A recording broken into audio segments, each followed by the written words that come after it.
Now this was the clarinet playing. Oh yeah, this is we were talking a about. piece. I got this out of the University of Michigan in 1996, and it actually plays the clarinet, and it was made in the Netherlands in 1838 by Van Akkelen, and it's a wonderful piece in that he actually does play the instrument. I mean, the fingers go up and down and back and forth, and he has a 32 note chromatic scale, and all sorts of body expressions and movements in there.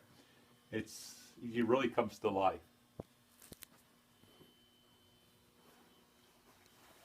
All right. Anything else there comes to mind? Just Pretty clear bell. this is Del O'Dell's ventriloquist figure, Eddie. Here she is. She used him for many, many years in her act. And that's a small Turk. It's just Right. We built this for a film they were going to use on trying to capture Napoleon, but they never got the film done. So, fortunately, I got the model back. Yeah. Well, great. And then can we walk outside just into Yeah. the workshop, and here. we'll just take a look out here. Things that you're making. Oh, here's a skeleton. Okay.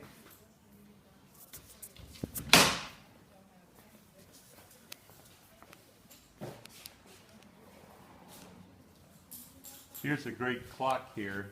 It was in a church in Brussels, Belgium. Wow. And right around 1905, they took this out and put in a new invention, the electric motor. And so, are you working on this, or is this just a display? Well, or- I just collect these things, so they're just kind of sitting here. Do you take parts from time to time from? Yeah, That's kind of interesting. They look like Houdini's trunk. yeah. That's the roadshow trunk for the flower trick inside there that we just saw. And the moon and everything in here. Is this a? Yeah, these are all except for the big piece. Jeff and I made that last year. It's not a working thing. It's really more of a display. No, they actually talk. That's Oh.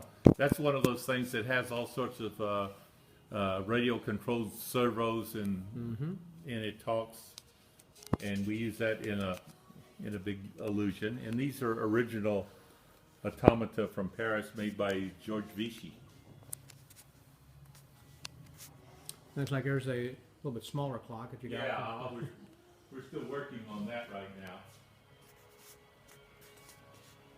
Looks like you're building a thin model. We're restoring it. Okay. Oh, can we take a look at this also, the Giuseppe? No? And I see all your workbench things. You've got, exactly, I think that's an important thing that a woodcrafter has to put things back. You just can't kind of lay them down or you're going to lose it, If you look up there, all the hammers are put up there left-handed. I'm left-handed, and so everyone else in the shop's right-handed. And so they're always complaining that the hammers are going the wrong direction. For them. Yeah. See, after Dan comes afterward. So you were at the Getty Museum, had some of your things there too. Yes, and the Skirball is Skirballs? there was a big Houdini exhibit there a couple of years ago, and we do a lot of work for Disney and the different amusement parks. Are those animated heads or are they just heads? No, they're just from the walk-around figures. And the Alakazam, it looks like that was from the original TV show, huh? Yeah, that's From Mark Wilson. that's it. Fascinating. And this is another automaton, Cleopatra, then? Yeah, Or- this is called Isis. It Isis. was made in 1894, and it was built very similar to the chess player in that you would ask it to play anything on the zither, and she would do that. And you open it up and show all of the machinery down in here. Mm-hmm. And it also, no one knew how it worked, but it had a human assistant. I could see similarities there. Yeah. Beautifully made, though. And this was someone else's that you had restored then? Or this was something that you built like the Turk? No, this is, I got this out of the Harris Museum in Reno. Oh, okay. And that looks almost like an old Zolta or something. Yeah, that's that belonged to the Rigoletto brothers that used in, I believe it was in Coney Island in the 1920s. And I assume there was someone who was in that one then too, huh? Well, the illusion on that thing is wonderful. Mm-hmm.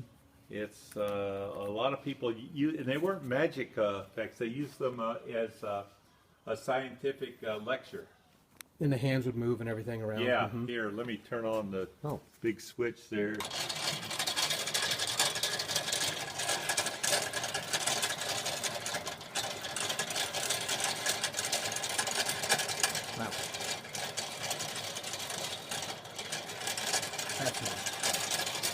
Wow. And is this the blooming orange? Yes, this is one of the original blooming orange trees. Now, there was, Ricky Jay had presented that in Prestige, was it? Yes. Was this the one that he had used? No, it was, that was actually a computer-generated one, but it was based on one I built for him in his act. Okay. And what's the significance of the skeleton in the box? It was, we had built this thing for an exhibit that really didn't have a lot to do with magic. Okay. And we got it back.